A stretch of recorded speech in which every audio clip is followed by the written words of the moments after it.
Welcome to the webinar series, Virtual Education, Transforming Obstacles into Opportunities. Today's session is High Leverage Practices for Maximizing Student Learning in the Classroom. I'm Kia Johnson, Project Coach with Insight Education Group. And I'm Kim Day, also a Project Coach with Insight Education Group. We're glad you're here to join us today. So for our session today, we ask that everyone participates actively, that you remain open to new ideas, and that you trust the process. The session materials that you need include the participant guide, the slide deck, and the accompanying handouts. You can access all of the materials by going to the camera setting on your phone and scanning the QR code. We'll give you a moment to ensure that you have all of the materials for today's session.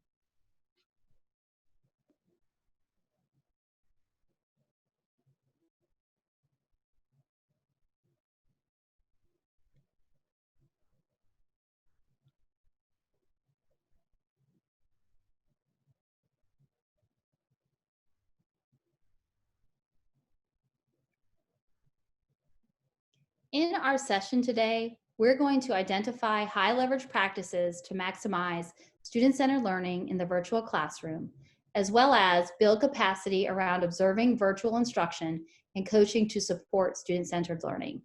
We acknowledge that people come to the table with different levels of expertise and different learning experiences. We also understand that our current situation is unique and will be challenging for all involved. We do want to emphasize that our goal for today is that participants leave with specific tools and action steps to further their work. As we think about our time together in investigating these high leverage practices, during our session, we're going to examine the community of inquiry and connections, planning and preparation, virtual classroom environment, student-focused rigorous instruction, and we'll wrap up our time together with some reflection and hopefully some prioritization of next steps. Just as a quick reminder, I want to remind you that you have a participant guide and key slides and information that are aligned to the content can be found in the participant guide. Thank you, Kim. So before we jump in, we want to take a moment to ensure that we're on the same page with respect to terminology. Synchronous learning is online or distance education that happens in real time. Asynchronous learning occurs through online channels without real-time interaction. In this session, we will be investigating high leverage practices that ensure a focus on rigorous instruction and student learning, both in synchronous and asynchronous learning environments.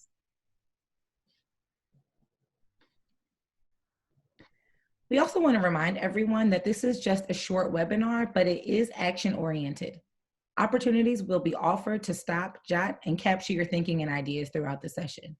Our goal is to provide you with the space and time to begin creating actionable plans, but it will be necessary to complete the development of those plans outside of our time together today. There are going to be 4 connections or through lines through our session today, the first being instructional design. So during the session, we will be intentional in making connections between the content and key elements of effective instructional design. It's important to recognize that the areas of focus and strategies presented align with high leverage teaching practices. The next connection will be the school return plans. In an effort to align the session content with the general requirements of most school return plans, the session is intended to ensure continuing high quality learning experiences for students in the virtual learning space that are also equitable for all students as well. The next thought and through line is the idea that flexibility is crucial. We are continuing to learn how to maximize learning experiences during this challenging time. We will need to continue to be flexible and adapt to students' varying needs as they arise. And the final critical connection is the variation in technology skills. We recognize that there are varying degrees to which our teams are comfortable and familiar with technology in all of its formats. So during this session, we will make connections and provide examples of tools that could be used to support student learning. To get us started, we're going to ask that you take just a few moments to read the quote on the screen from John Hattie. As you read, think about what resonates with you and why this thought might be important. Just take a moment.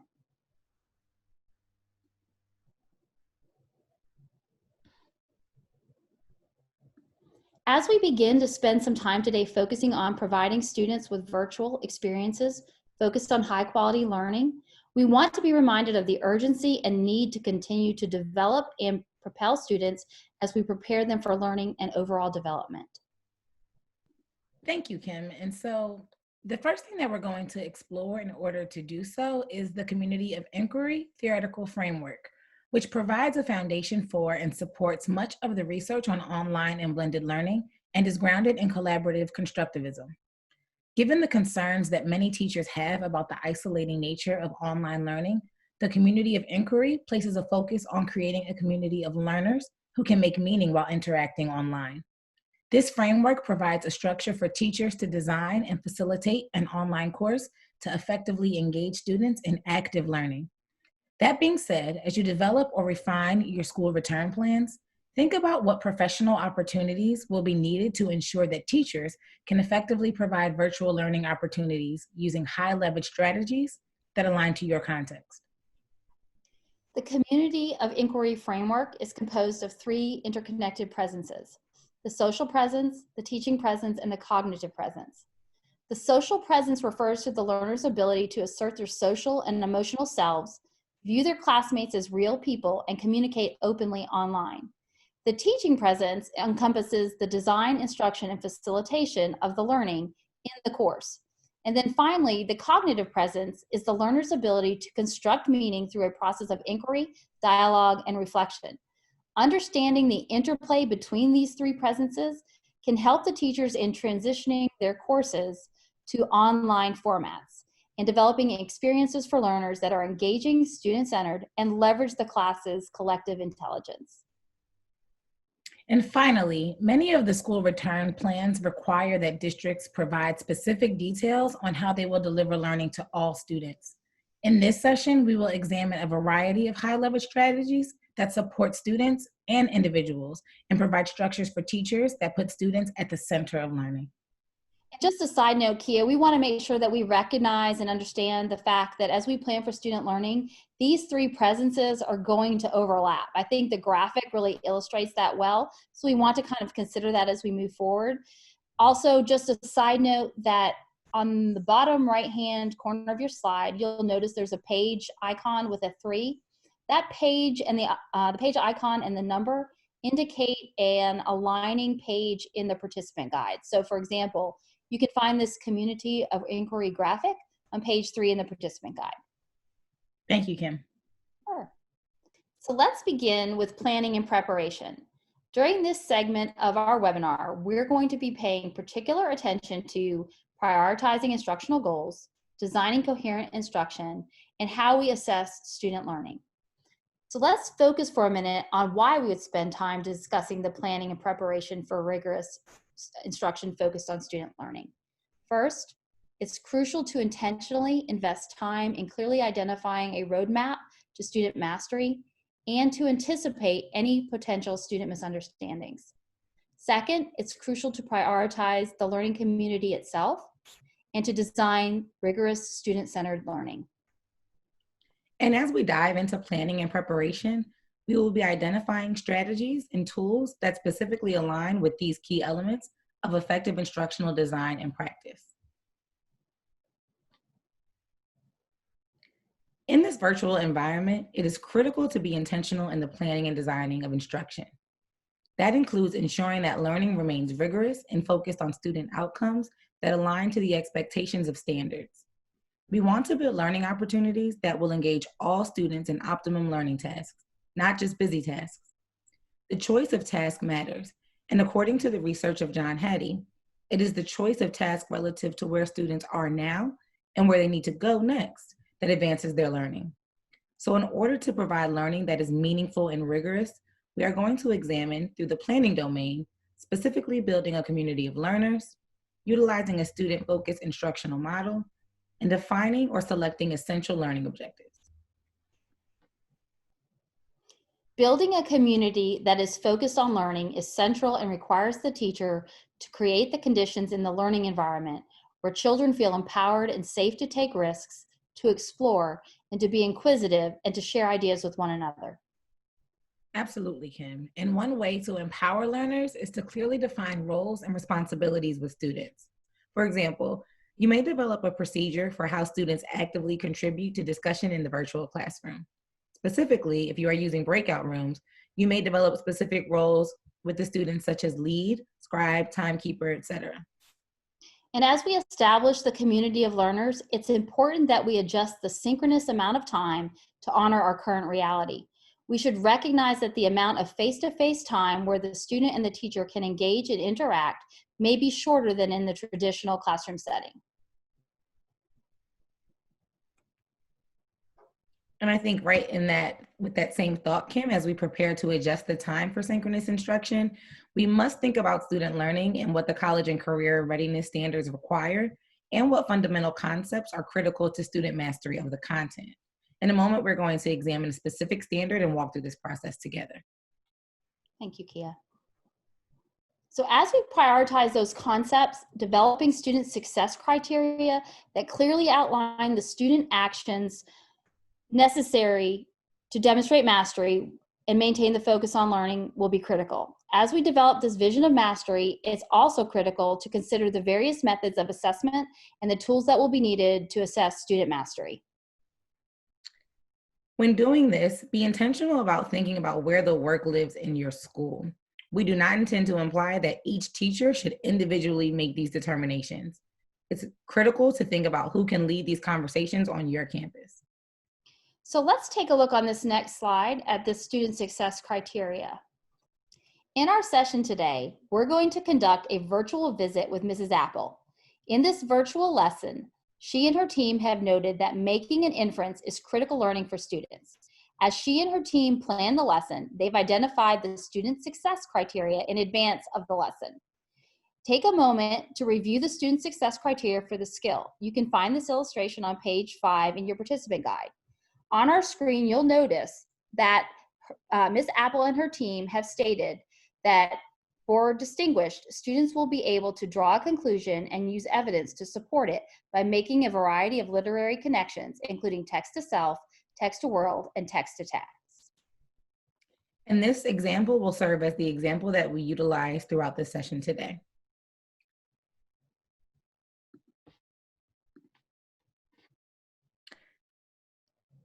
Putting students at the center of the learning means that students are central in each aspect of the lesson.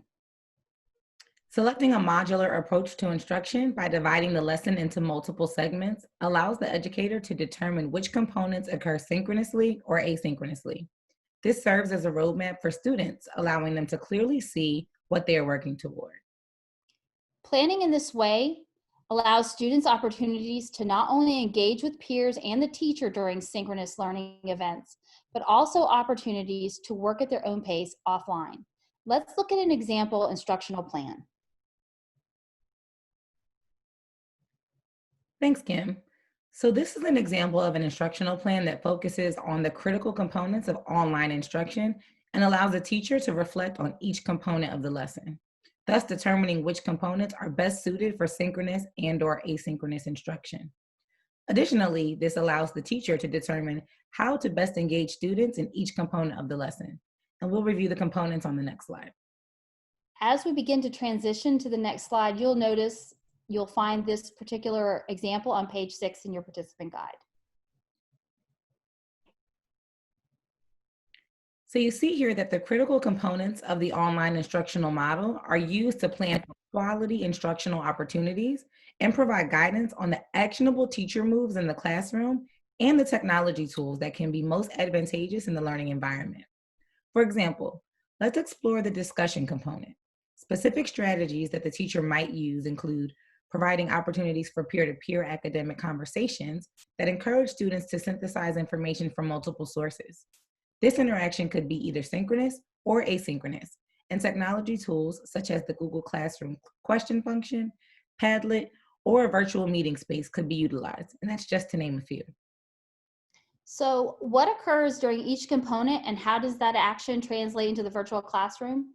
Let's take a moment to preview this document in your participant guide. As you preview it, think about what stands out. We'll give you just a few moments to do so. You can find the document on page 7.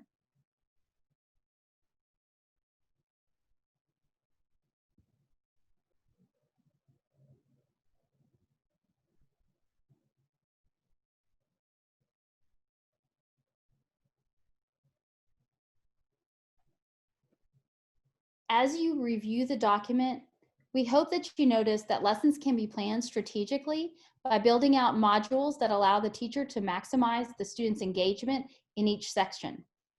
The teacher can determine what pieces will occur live in the virtual setting, which will be recorded, and students engage with either individually or in small groups, and which might occur independently.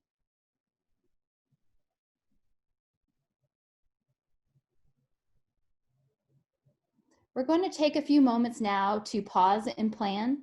As you think about how you and your staff currently plan and prepare for delivering virtual instruction focused on learning, think about these questions.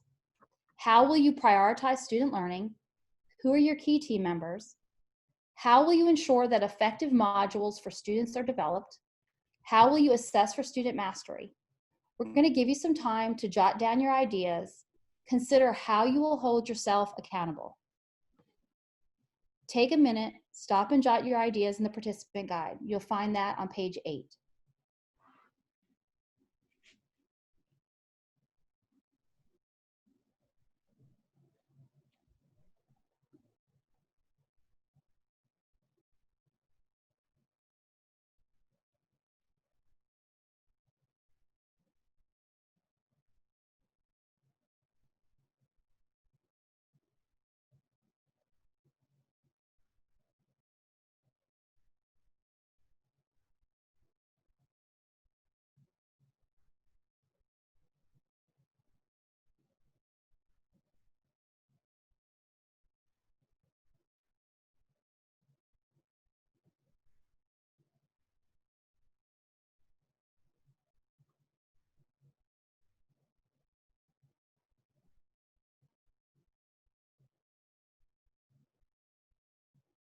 Before we transition to our next section, we have a few considerations we hope you'll think about.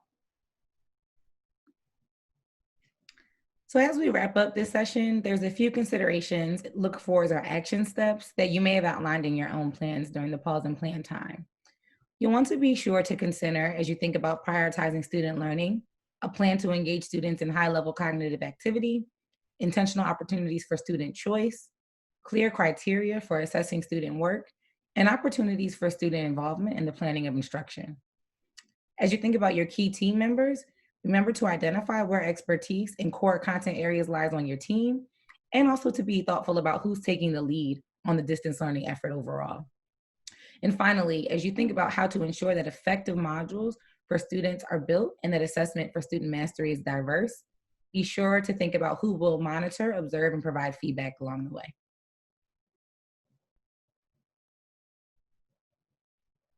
Let's transition to virtual classroom environment. During this segment of our time together, we're going to examine establishing a culture of learning, developing virtual classroom procedures, and managing student behavior. Let's focus for a minute on why we spend time exploring these elements of the virtual classroom environment. In order to deliver either synchronous or asynchronous instruction effectively, a positive relationship and a positive environment must exist. We can't assume that the community students have created in person will translate to the virtual environment. Setting the stage for learning in a virtual setting includes being intentional and building a sense of online community. And in order to set a purposeful and positive climate in the virtual learning space, it will be important for educators to be intentional about cultivating a supportive online community. That begins with adopting a mindset that the virtual classroom is a place for students to engage not only with content, but also each other and a place to learn. It's not just a place for posting assignments.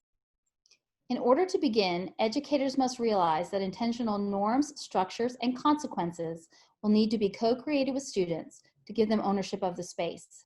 Student involvement in the process creates ownership and allows the students to better abide by the guidelines they've set for themselves.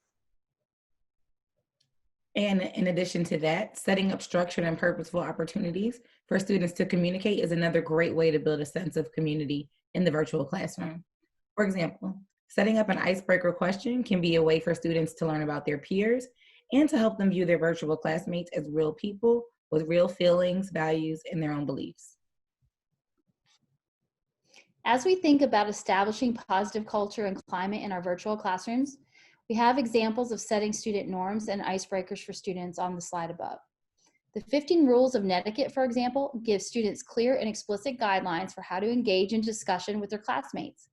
The icebreaker is a quick way to engage students in meaningful communication and connection with their peers. In both cases, the visuals provide students with specific tools to engage with one another and leave flexibility for the teacher to tailor norms and activities to the needs of students. For example, a teacher may choose to shorten the rules of netiquette for younger students or use breakout rooms, allowing students to discuss their questions of choice for older students.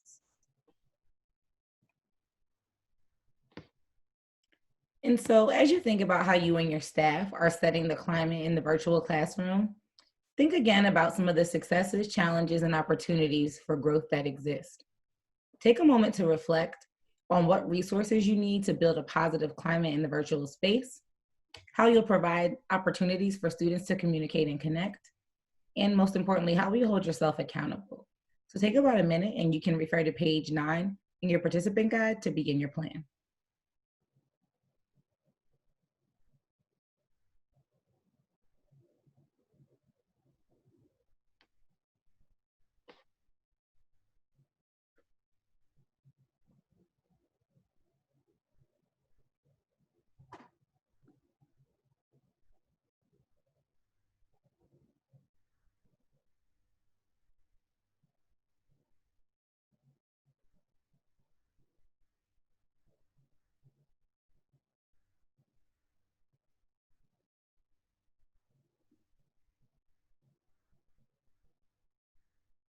And so as we close out this session, we'd love to share a few of the considerations and look fors that may be useful as you build your plans out. As we wrap up this segment of our session, here are a few of the considerations, look-fors, or action steps that you may have outlined in your own plans. You may notice that there will be overlap as we review the key considerations for each section. You will want to be sure to plan for opportunities for student discourse, plan for opportunities for building community, for collaboratively developing student norms for engagement and learning, and plan for opportunities for students to assume responsibility for high quality work by initiating improvements, making revisions, adding detail, and/or engaging peers in feedback.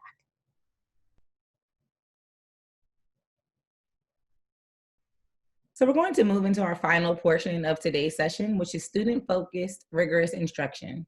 We're going to explore instructional design and practice with an emphasis on clear and accurate communication, establishing questioning and discussion techniques, and engaging students in learning.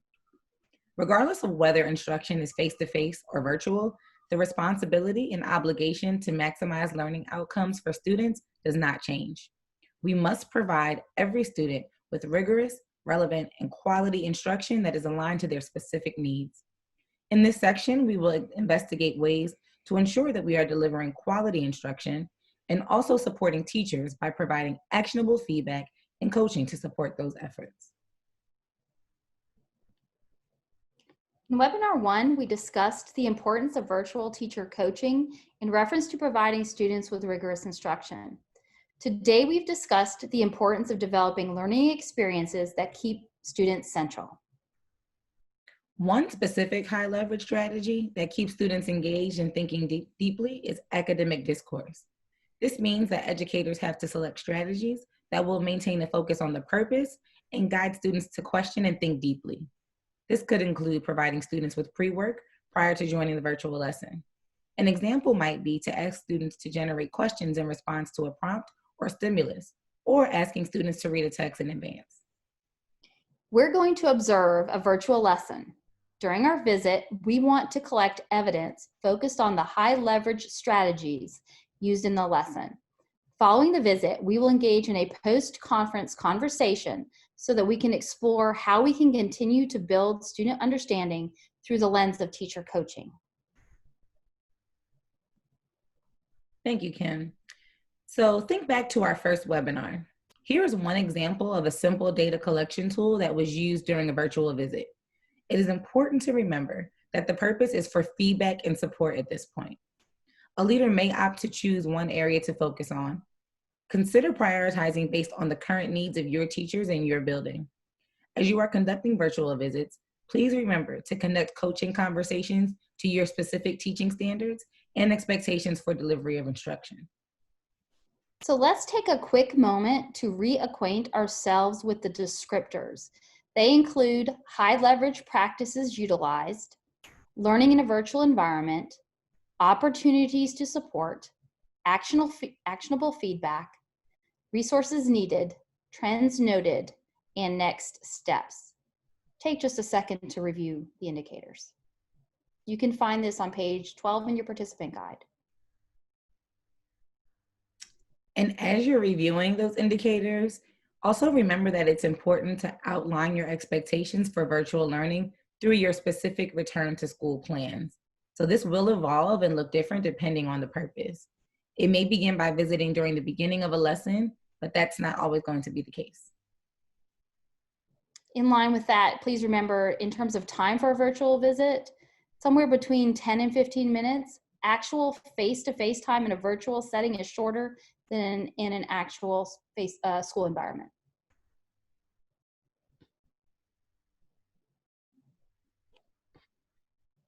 So we're going to go ahead and we're going to set up the virtual visit. We're going to be visiting Middle School USA with Miss Apple, a 7th grade ELA teacher. The building priorities include supporting early implementation of virtual learning, improving teacher practice, and supporting student learning. As we visit, we want to make sure that we're focusing on the high leverage strategies used and an analysis of student work.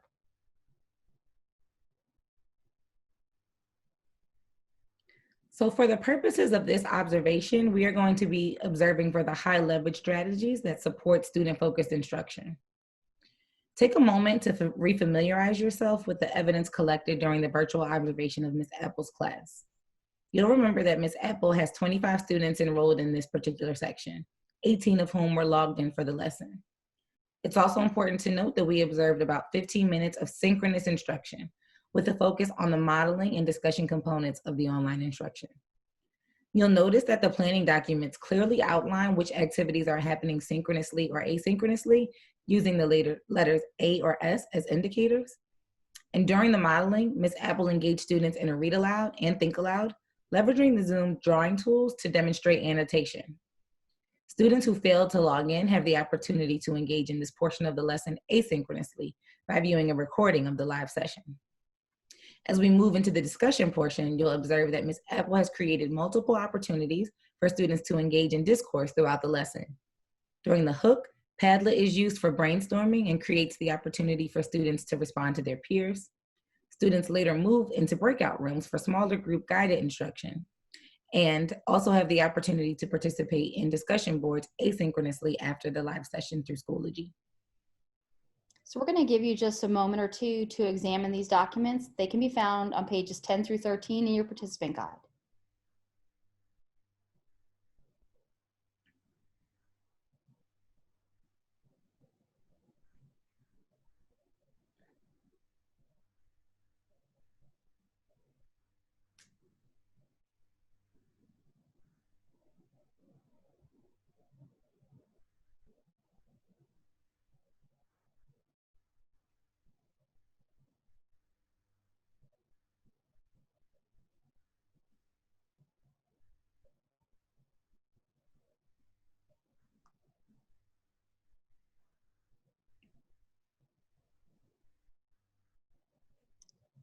So Kia, I noticed one of the tools referenced was Padlet. Let's spend a minute exploring that just a little bit more deeply. Sure, Kim. Thank you. And so Padlet was one of the tools that was used to support student engagement and to facilitate the exchange of ideas amongst students. 3 prompts were provided, and students had the opportunity to brainstorm their inferences, access prior knowledge, and pose any wonderings that they had in response to an image that Ms. Apple displayed at the beginning of the lesson. 11 of the 18 students present submitted a response, and you can see their responses there. This tool is a really great tool because it supports the community of learners by allowing the exchange of ideas, and it also allows the teacher to quickly and easily check for understanding and to ensure that students remain on task. And as you can see here, there were 7 students that Ms. Apple may have wanted to check in with. So on just a quick note, this particular document is provided as a separate handout in the link provided to all the resources. So just take a moment to scan that.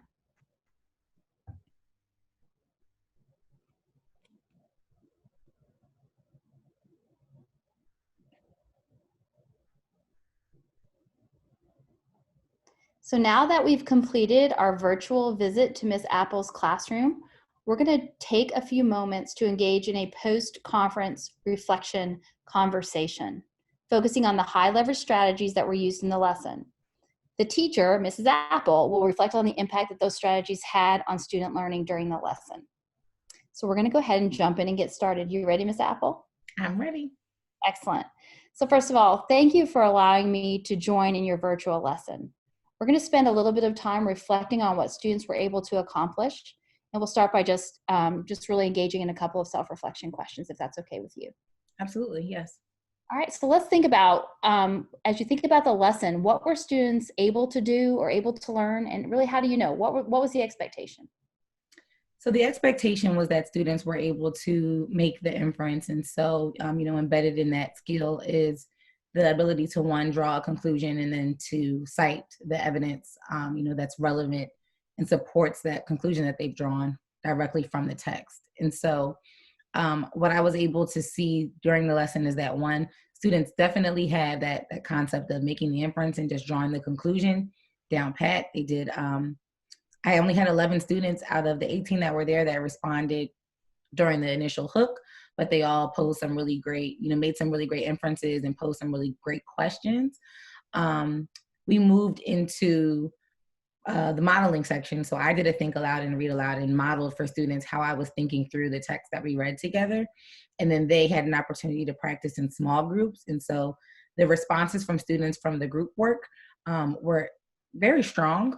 They all, I think, were inferences that were relevant to the text the excerpt that we had read. And they all had specific details that were relevant and that accurately supported that inference. I think the one thing that I did notice is that there was a bit of a discrepancy and a gap between the quality of the group level responses that I got during the synchronous instruction, and then the follow-up independent open-ended responses that I had students submit asynchronously through the Schoology assignment. So that was just one thing that I did notice, is that when they were working independently, I didn't see as much of a consistent strength and quality in terms of where those responses fell on the rubric. Okay. I was going to mention that because I noticed you began the lesson with everybody and you really shared that student success criteria that you and your team had developed. Yes. Excellent. So thinking about the very specific high leverage practices that were utilized, what impact did they have on the students' ability to perform? Because I know you said as whole group, you saw some really strong responses, but then when they got into the smaller groups, not as much. So what impact did those high leverage strategies have? Yeah, so I think, at the beginning of the lesson, I definitely, I really liked the tool Padlet. And even though I didn't have 100% student responses, I knew in the moment that I didn't have 100% of students responding and on task. And so one thing I would like to talk about, at some point in our conversation, is just some of the engagement strategies that I can use to ensure that, in the virtual environment, if I notice that a student is off task, how do I pull them back in? But I really liked that tool because it allowed the students to engage with one another. I also, for the read aloud and the think aloud, having the ability to model for the students and then use the annotation in Zoom to just show my thinking and to actually underline, my annotations and pull out my evidence so that all the students could see it, I feel like was really helpful. And I did see that students, when they went into the smaller groups, were also doing that as well. So they had a PDF version of the excerpt from the text, and they were also using that same tool within their smaller groups. So I was happy to see that, they were using that. And one of the other tools that I used during the small group instruction was the Google document. So I was, I guess circulating from group to group, and I was monitoring the Google document to see how students were progressing. And so I was able to see, whether or not certain groups may needed my help or my attention because they were either not making progress, or if I saw that they may be going in, not the right direction. So I think those specific tools and strategies were really helpful for me as a teacher and gave me some useful information during the lesson. One thing I can say is that the Google document didn't really give me insight into which specific students were actually, capturing the knowledge. And so I would have liked to be able to use that for a check for understanding for every student, but instead I had to kind of just rely on what came out for the group.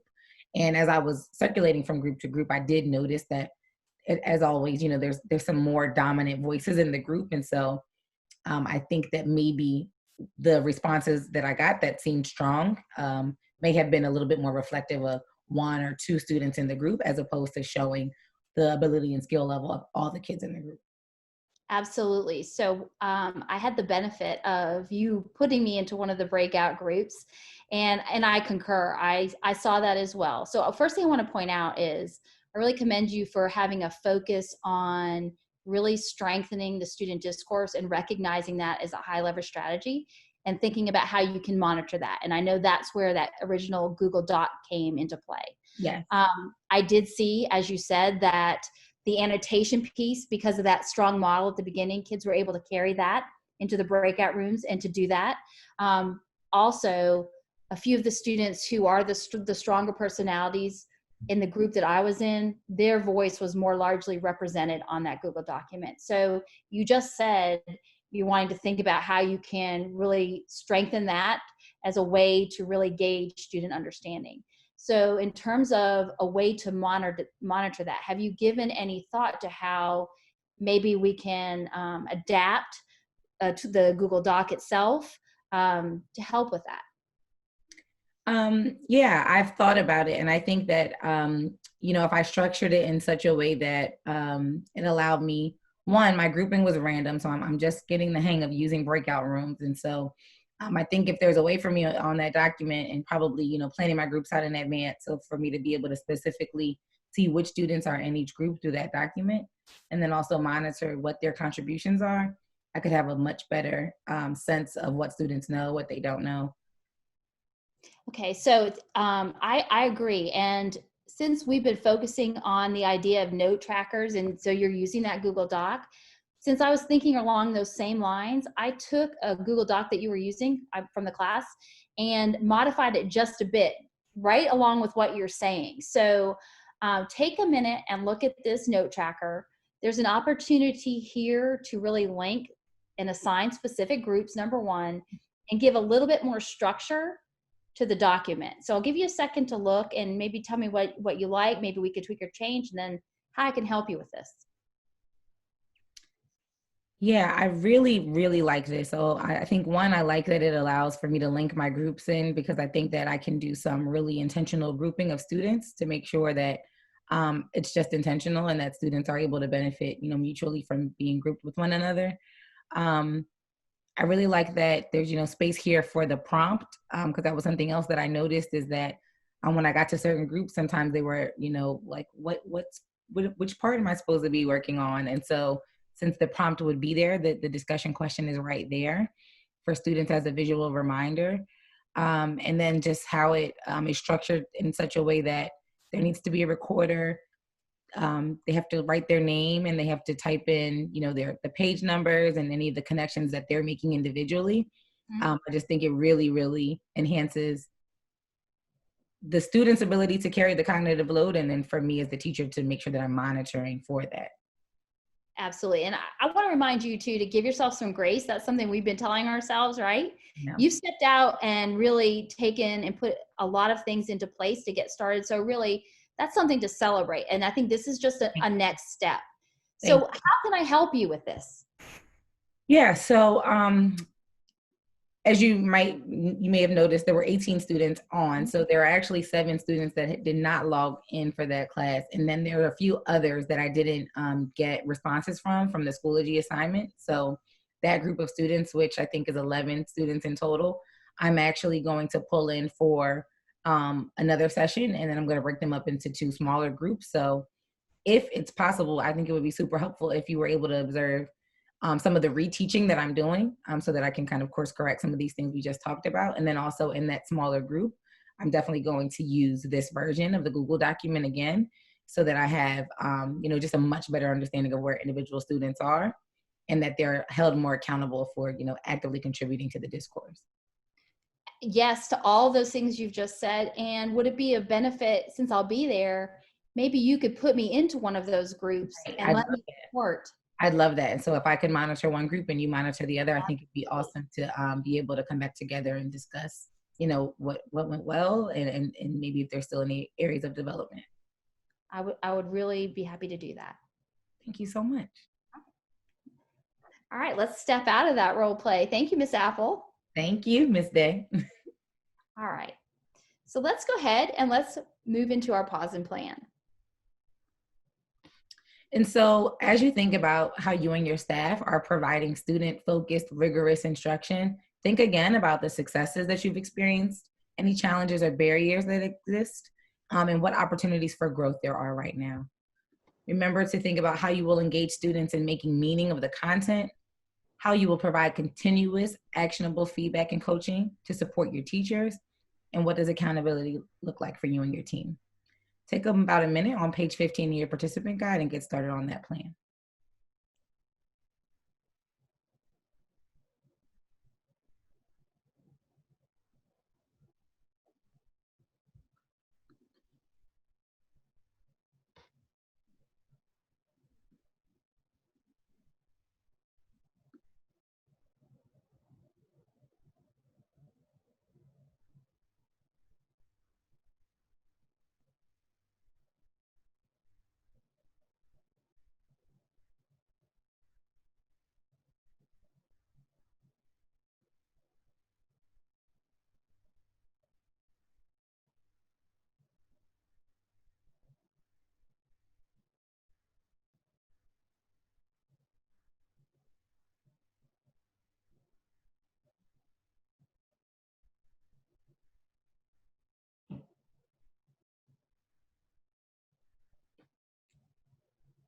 And so, like we mentioned before, we know that this is not enough time for you to fully develop your plans, but we would like to share some possible considerations.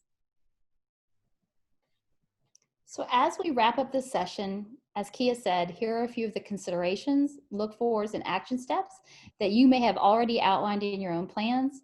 As you plan, you will want to be sure to consider how you're engaging students in making meaning of the content, how you're planning to provide support structures for student discourse.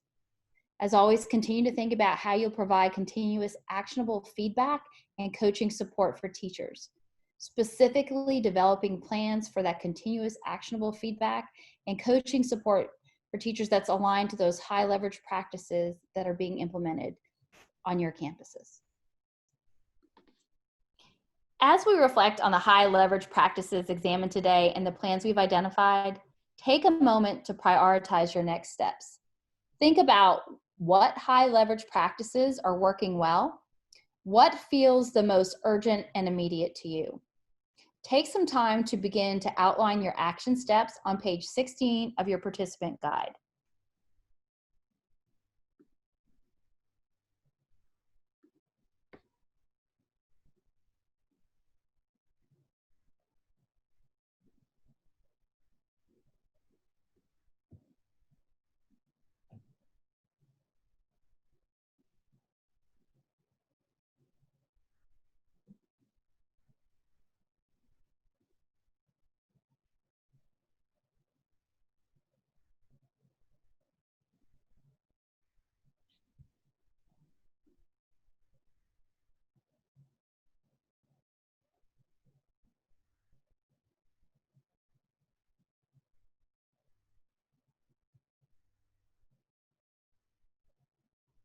As we acknowledged earlier in the session, our time with you today is short.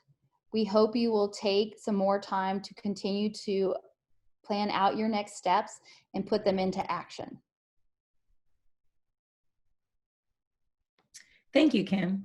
And we also just wanted to share some of the references and resources that we use as we compiled the data and information in the session today. So please feel free to explore at your leisure as you continue formulating your plans. As always, we thank you for your participation. And additionally, we appreciate your feedback.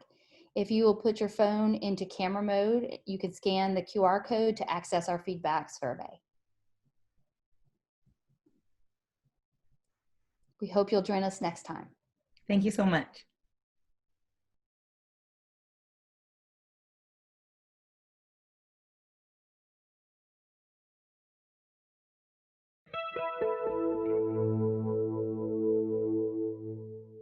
With advanced feedback, we're able to provide reflection time for teachers. We'll provide our administrators an opportunity to watch teachers teach and then determine what professional development they need to attend.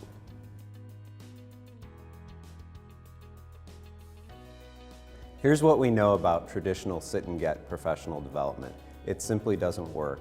And no matter how hard we try, we never are able to give teachers the amount of support they need when they need it. We lose teachers in education often in the first 2 to 3 years because they feel unsupported and they don't feel competent in the role.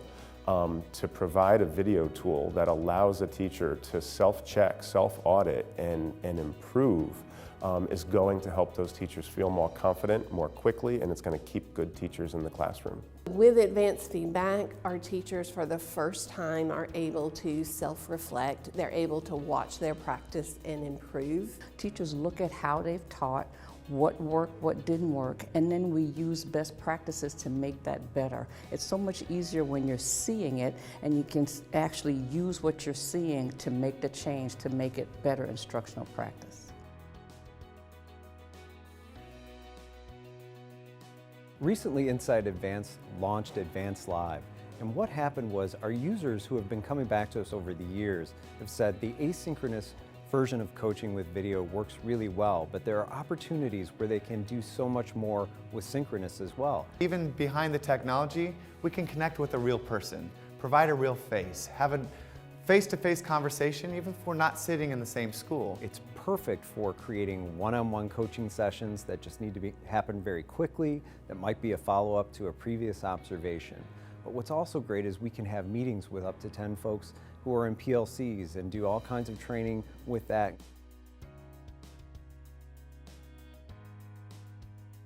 In my role as superintendent and in the role of principals, sometimes scheduling is such a key factor in whether or not you can provide adequate support.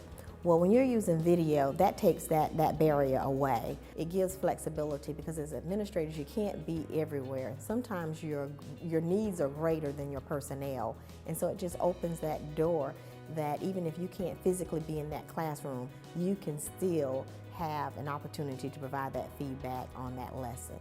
Coaches are in love with the fact that coaching looks different when they use advanced feedback.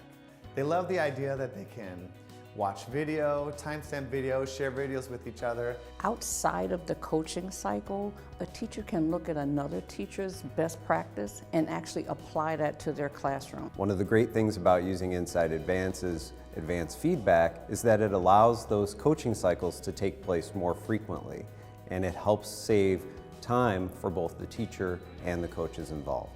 So the video features and advanced feedback is helping coaches provide more formative feedback along the way with much greater frequency, and we know that's pushing practice more effectively because that's what the research says, that frequency matters, the touch points matter, and so the technology is allowing them to do this with greater frequency and really engage teachers on a really ongoing basis.